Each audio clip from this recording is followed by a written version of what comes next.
कहानी की शुरुआत होती है एक ग्रुप एक्सप्लोरर की टीम से जो साउथ अटलांटिक ओशन के बीच में होते हैं। उस शिप पर डेविड नाम का एक वेदर ऑफिसर था जो मौसम का हाल बताता है। वो लोग एक ऐसे आइलैंड की तरफ जा रहे थे जो समंदर के बीचों बीच मौजूद था। सरकार ने डेविड को वहाँ इसलिए भेजा था ताकि वो उस आइलैंड के बदलते मौसम का ऑब्जर्वेशन कर सके। डेविड को लगभग 1 साल तक वहाँ रुकना था मौसम का डेटा कलेक्ट करने के लिए। पूरा साल मौसम का डेटा कलेक्ट करने के बाद फिर उसे वापस लौट आना था। डेविड को साल भर का खाना और जरूरत का सारा सामान दे दिया गया था। कई दिन के सफर के बाद आखिरकार वो आइलैंड तक पहुंच गए। वो लोग बोट की मदद से उस आइलैंड पर उतरे। ये आइलैंड पूरी तरह से वीरान था, जहां एक परिंदा भी दिखाई नहीं दे रहा था। उस आइलैंड पर एक लाइट हाउस और एक छोटा सा घर था जहां डेविड को रहना था, क्योंकि इससे पहले भी एक रॉबर्ट नाम का वेदर ऑफिसर यहाँ रहता था, लेकिन अब उसकी ड्यूटी का वक्त खत्म हो चुका था। उसने 1 साल तक अकेले उस आइलैंड पर रहकर मौसम का डेटा कलेक्ट किया। अब उसकी जगह डेविड यहाँ पूरा साल मौसम का डेटा कलेक्ट करने के लिए रहेगा और वो पुराना ऑफिसर रॉबर्ट शिप के साथ वापस चला जाएगा। लेकिन जब पूरी टीम ने घर को विजिट किया तो वो हैरान रह गए, क्योंकि वहाँ किसी भी इंसान का नामो निशान नहीं था। कमरे के अंदर पुराने ऑफिसर का सारा सामान यहाँ वहाँ बिखरा पड़ा था। जिसके बाद कैप्टन और डेविड ने सोचा कि शायद लाइट हाउस में कोई हो सकता है। कैप्टन और डेविड बिना वक्त गंवाए लाइट हाउस की तरफ बढ़ते हैं और वो सब वहाँ एक अजीब नजारा देखते हैं। वो देखते हैं कि पूरा लाइट हाउस तेज और नुकीले लकड़ियों से घिरा हुआ था, जैसे किसी ने जानबूझकर उसे बंद कर दिया हो ताकि कोई भी अंदर न जा सके। जिसके बाद कैप्टन और डेविड ने लाइट हाउस का गेट कई बार नॉक किया, लेकिन अंदर से कोई रिस्पॉन्स नहीं मिला। आखिर में उन्होंने गेट को जोर से धक्का दिया और अंदर घुस गए। लाइट हाउस के अंदर उन्हें एक आदमी मिला जिसका नाम ग्रूनर था। जब उन्होंने ग्रूनर से पुराने वेदर ऑफिसर रॉबर्ट के बारे में पूछा तो उसने जवाब दिया कि वो तो मर गया है। वो समंदर की तरफ गया लेकिन दोबारा कभी लौटकर वापस नहीं आया। ग्रूनर की बातें सुनकर डेविड और कैप्टन दोनों चौंक गए। ये सब सुनने के बाद कैप्टन ने डेविड से कहा, अगर तुम अब भी चाहो तो हमारे साथ वापस चल सकते हो। लेकिन डेविड ने वापस जाने से इनकार कर दिया। डेविड ने सोचा अगर वो सरकार को उस आइलैंड का एक्यूरेट वेदर रिपोर्ट दे पाया तो उसे काफी मोटी रकम मिल सकती है। जिसके बाद कैप्टन ने उसे एक गन दी खुद की प्रोटेक्शन के लिए, और कैप्टन ने डेविड से कहा कि ये जगह मुझे सेफ नहीं दिखाई दे रही, अपना ख्याल रखना। इसके बाद उसे वहीं पर छोड़कर वो सब वापस चल दिए और अब ये दोबारा वापस 1 साल बाद आएंगे। कैप्टन के जाने के बाद डेविड ने घर को थोड़ा सेटल किया, रहने के काबिल बनाया। रात होने के बाद उसे ड्रॉर में एक डायरी मिली जो पुराने वेदर ऑफिसर रॉबर्ट की थी। उस डायरी में आइलैंड के बारे में बहुत कुछ लिखा था। डायरी में एक मिस्टीरियस क्रीचर के बारे में कुछ बातें लिखी गई थी, लेकिन सब कुछ साफ नहीं था, कुछ बातें अधूरी थी। डेविड हर लाइन को ध्यान से पढ़ता गया। उस डायरी में कुछ अजीब तरह के जानवरों के स्केचेस भी बने थे। डेविड को समझ नहीं आया उसने ऐसी पिक्चर्स क्यों बनाई थी। शायद वो अकेला था और टाइम पास के लिए ऐसा किया होगा। डायरी के एक पेज पर पुराने ऑफिसर के वाइफ की फोटो भी लगी थी। डेविड वह डायरी पढ़ते पढ़ते थक गया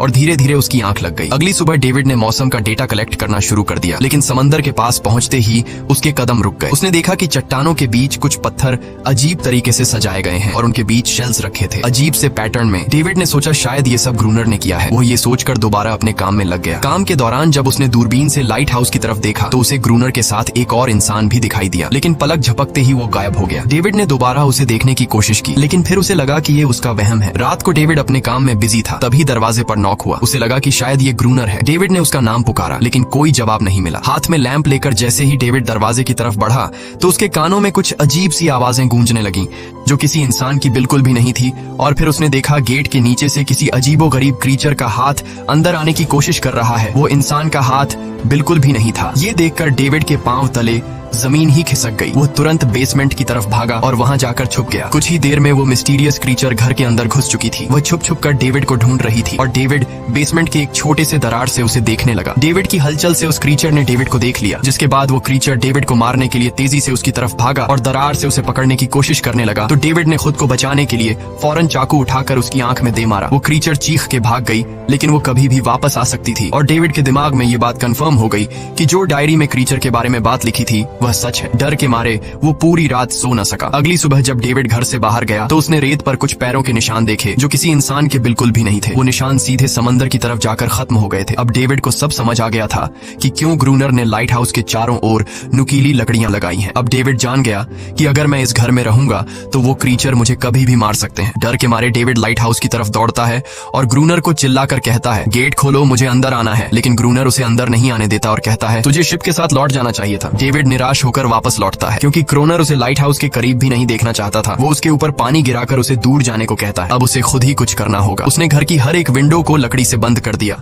चारों तरफ नुकीली लकड़ियों से घेरा बनाया और गेट के बाहर पुराने कागज और किताबें रखी। फिर उन पर तेल छिड़क दिया ताकि अगर वो क्रीचर वापस आए तो उसे आग से डराकर भगाया जा सके। लेकिन एक बात थी जो डेविड अब तक नहीं जानता था और ये बात उसे आज रात पता चलने वाली थी। खुशकिस्मती से उसे घर के अंदर एक पुराना बॉक्स मिला। उस बॉक्स में एक गन थी और बहुत सारी बुलेट्स। ये देखकर उसे जिंदा रहने की थोड़ी सी उम्मीद मिली। जैसे जैसे सूरज ढलने लगा, डेविड के दिल में डर बढ़ने लगा। कुछ ही देर में चारों तरफ रात का अंधेरा छा गया। डेविड गन हाथ में लिए घर के एक कोने में चुपचाप बैठा था। उसकी दिल की धड़कनें तेज थीं। तभी एक अजीब आवाज सुनाई दी, और जब डेविड ने खिड़की से छुपकर समंदर की तरफ देखा तो जैसे उसके पैरों के नीचे से जमीन ही खिसक गई। उसने देखा कि सिर्फ एक नहीं बल्कि पानी में से कई सारी वही अजीबोगरीब क्रीचर्स उसकी तरफ बढ़ रही हैं। कुछ ही देर में वो सब इकट्ठा होकर कमरे का गेट तोड़ने की कोशिश करने लगे। डेविड ने तुरंत गोलियां चलानी शुरू की, जिनमें से कुछ क्रीचर्स गिरकर मर गए। डेविड को लगा कि गोली की आवाज सुनने के बाद वो डरकर भाग जाएंगे, लेकिन अपने साथियों को मरता हुआ देखकर वो और भी ज्यादा गुस्सा हो गए। तब डेविड प्लान बी अपनाते हुए गेट के बाहर रखे कागजों और पुरानी किताबों को आग लगा देता है। आग देखकर वो क्रीचर्स डर के मारे वापस समंदर में लौट गए, लेकिन अब वही आग डेविड के घर तक पहुंच चुकी थी। घर के दरवाजे ने आग पकड़ ली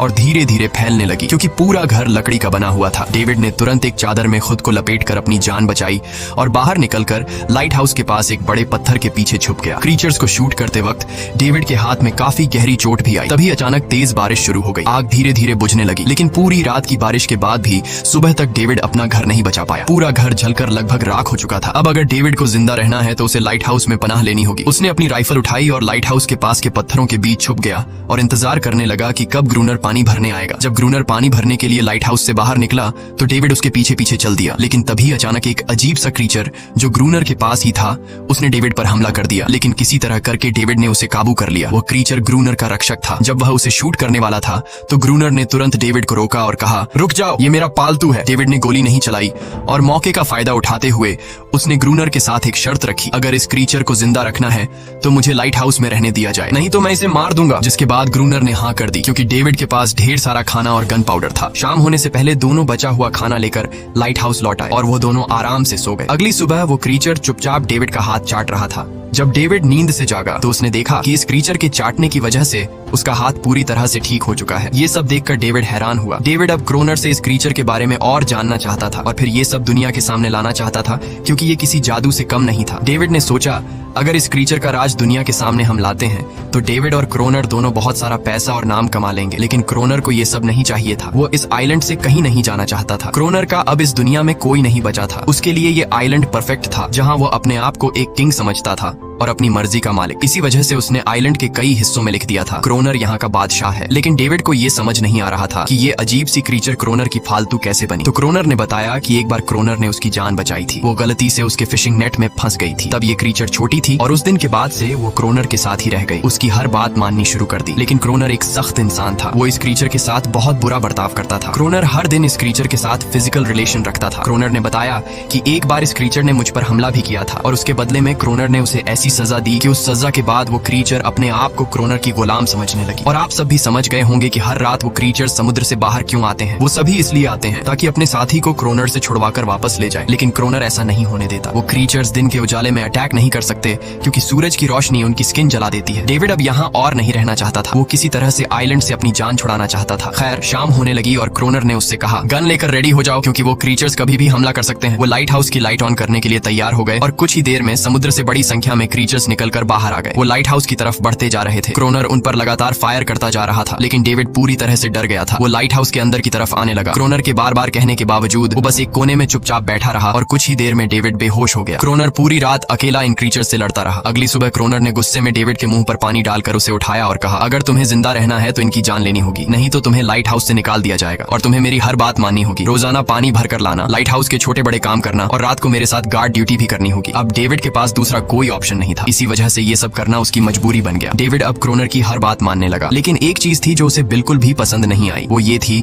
कि हर रोज उस फीमेल क्रीचर को अलग अलग तरीकों से फिजिकली टॉर्चर करना। रात होती है, दोनों फिर से गार्ड ड्यूटी के लिए तैयार हो जाते हैं और एक बार फिर वो क्रीचर समुद्र से निकलकर बाहर आते हैं। लेकिन आज डेविड को डर नहीं लग रहा था। उसने क्रीचर पर फायरिंग शुरू की, मगर आज क्रोनर कुछ भी नहीं कर रहा था। वो डेविड को बाहर छोड़कर लाइट हाउस का गेट बंद कर देता है और खुद चुपचाप अंदर बैठ जाता है, ताकि डेविड खुद सीख सके कि इन क्रीचर से कैसे लड़ा जाता है। इसी तरह डेविड को लड़ते लड़ते वो रात कट जाती है और सुबह हो जाती है। सुबह क्रोनर ने देखा कि डेविड लाइट हाउस के गेट के बाहर खून में लथपथ बैठा था। अब उसने सीख लिया था कि इन क्रीचर्स से कैसे लड़ना है। इसी तरह समय गुजरता गया, रातों को इन क्रीचर्स से लड़ते हुए और दिन भर क्रोनर के लाइट हाउस के काम संभालते हुए। ये आइलैंड अब उसके लिए एक बंद घर जैसा हो गया था। वो हर वक्त सोचता रहता था कि कब ये जगह छोड़कर आजादी की सांस लेगा। समय के साथ साथ डेविड का उस फीमेल क्रीचर के साथ एक अजीब सी दोस्ती बन गई थी। डेविड को उसके लिए अब बुरा लगने लगा था। अब उसे समझ आया कि अपने लोगों को छोड़कर अकेला रहना कितना मुश्किल होता है। शायद वो क्रीचर भी कुछ ऐसा ही महसूस करती थी। डेविड ने उस क्रीचर को एक नाम भी दिया, अनारियस। इसी तरह से दिन गुजरते गए और फिर एक दिन उन्होंने देखा कि इन क्रीचर्स के अटैक्स धीरे धीरे कम हो रहे हैं। डेविड सोचता है शायद सर्दियों में वो कहीं और चले जाते हैं, या फिर शायद उन्हें समझ आ गया था कि इन दोनों से लड़कर कुछ हासिल नहीं होगा। लेकिन क्रोनर ने उससे कहा कि ऐसा बिल्कुल नहीं है, वो फिर से अटैक करेंगे। अब वो अपनी संख्या बढ़ा रहे हैं। कुछ और दिन ऐसे ही गुजर गए। एक रात डिनर के बाद क्रोनर और डेविड ने टाइम पास के लिए चेस खेलना शुरू किया, लेकिन यहीं पर क्रोनर से एक बड़ी गलती हो गई। वो दोनों खेल में इतने उलझ गए कि लाइट हाउस की लाइट्स ऑन करना ही भूल गए। अंधेरे का फायदा उठाकर क्रीचर्स ने उन पर अटैक कर दिया। डेविड ने देखा कि क्रीचर्स की संख्या इतनी ज्यादा थी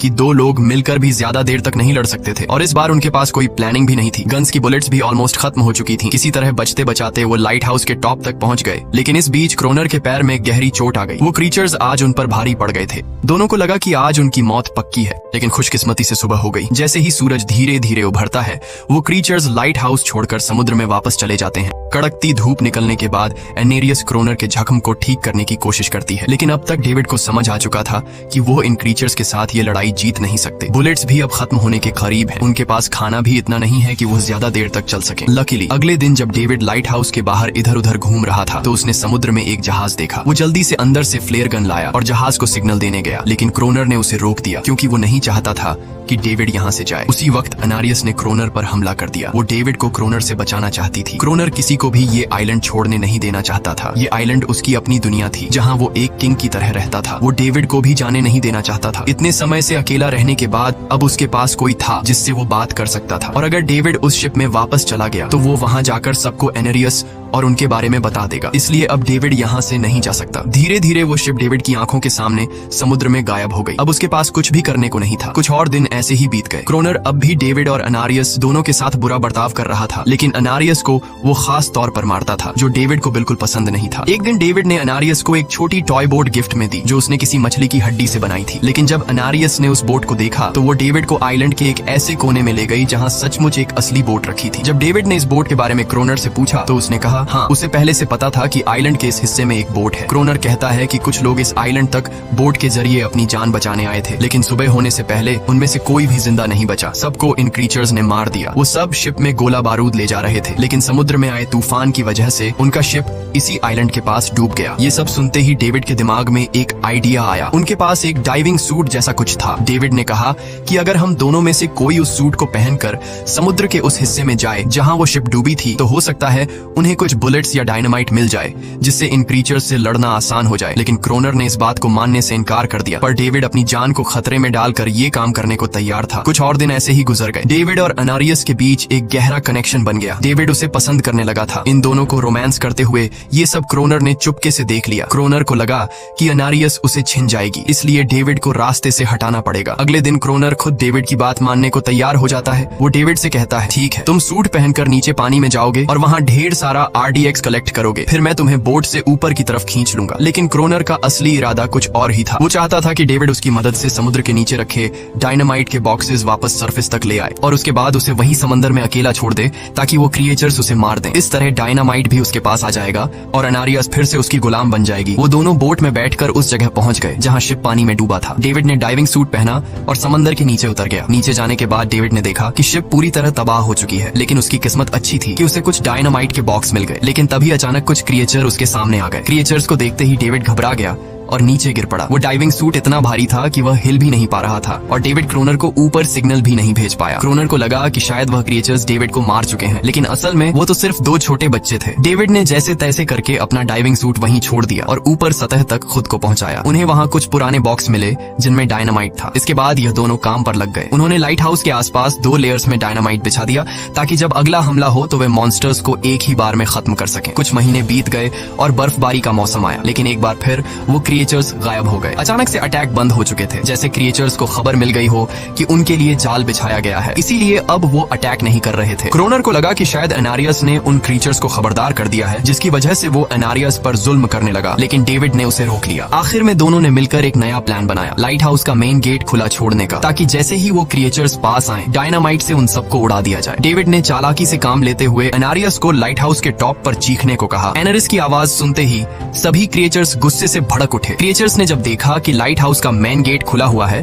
तो उन्हें लगा कि यह अच्छा मौका है एनारियस को छुड़ाने का, लेकिन असल में यह उनके लिए एक चाल थी। कुछ ही देर में वह क्रिएचर समंदर से बाहर निकलने लगे। वे सीधे मेन गेट की तरफ बढ़े और अंदर घुसते ही डेविड पर हमला कर दिया। डेविड भी हिम्मत दिखाता है और क्रिएचर से जान छुड़ा लेता है। जैसे ही वे सभी क्रिएचर लाइट हाउस के पास पहुंच जाते हैं तो क्रोनर डायनामाइट का लीवर दबा देता है, लेकिन ब्लास्ट नहीं होता। असल में डेविड ने उसका कनेक्शन खोल दिया था और क्रोनर उसे दोबारा लगाना भूल गया था। डेविड तुरंत ऊपर भागता है और डायनामाइट का वायर जोड़ना शुरू करता है। तब तक वो क्रिएचर्स लाइट हाउस पर चढ़ने की कोशिश कर रहे होते हैं, जिन्हें सिर्फ अकेला क्रोनर रोकता है। जैसे ही कनेक्शन पूरा होता है डेविड पहला लेयर उड़ा देता है, जिससे कई क्रिएचर्स ब्लास्ट में खत्म हो जाते हैं, लेकिन अभी भी काफी मॉन्स्टर्स लाइट हाउस पर हमला करने के लिए तैयार होते हैं। इस वजह से क्रोनर दूसरा लेयर भी ब्लास्ट कर देता है। दोनों उस जोरदार धमाके में बेहोश हो जाते हैं। अगली सुबह जब दोनों होश में आए तो उन्होंने देखा कि एनारियस वहाँ नहीं थी। ब्लास्ट में चारों तरफ मरे हुए क्रिएचर्स पड़े थे। क्रोनर उन सबको मार रहा था जो जख्मी हालत में जिंदा बचे थे। तभी डेविड की नजर उनमें से एक के गले में लटके एक नेकलेस पर पड़ी। उस क्रिएचर को तड़पता हुआ देखकर डेविड को उस पर तरस आ जाता है और उसे अपनी गलती का एहसास हो जाता है। जिन क्रिएचर्स को वह अब तक खूंखार समझते आए थे वो भी इंसानों की तरह थे, सिर्फ बोल नहीं सकते थे। लेकिन क्रोनर के लिए यह सब बेकार बातें थी। उस दिन के बाद वह क्रिएचर्स फिर कभी अटैक नहीं कर पाए, लेकिन हर दिन समंदर के किनारे से रोने की आवाजें आती थी। डेविड को अब तक नहीं पता था कि उन्होंने कितना बड़ा नुकसान कर दिया था, कितनी फैमिली टूट गई, कितने बच्चों ने अपने लोग खो दिए, सिर्फ एक गलतफहमी की वजह से। अगले दिन डेविड ने समंदर में उन क्रिएचर्स के कुछ छोटे छोटे बच्चों को देखा, वो सब जिन्होंने अपने परिवार खो दिए थे। डेविड ने पत्थरों का एक गोल सर्कल बनाया और उसके बीच में वह छोटी टॉय बोट रख दी ताकि एनारिस उसे देखकर वापस लौट आए। डेविड ने कई घंटे इंतजार किया, लेकिन एनारिस कभी वापस नहीं आई। सुबह नींद से जागने के बाद डेविड ने देखा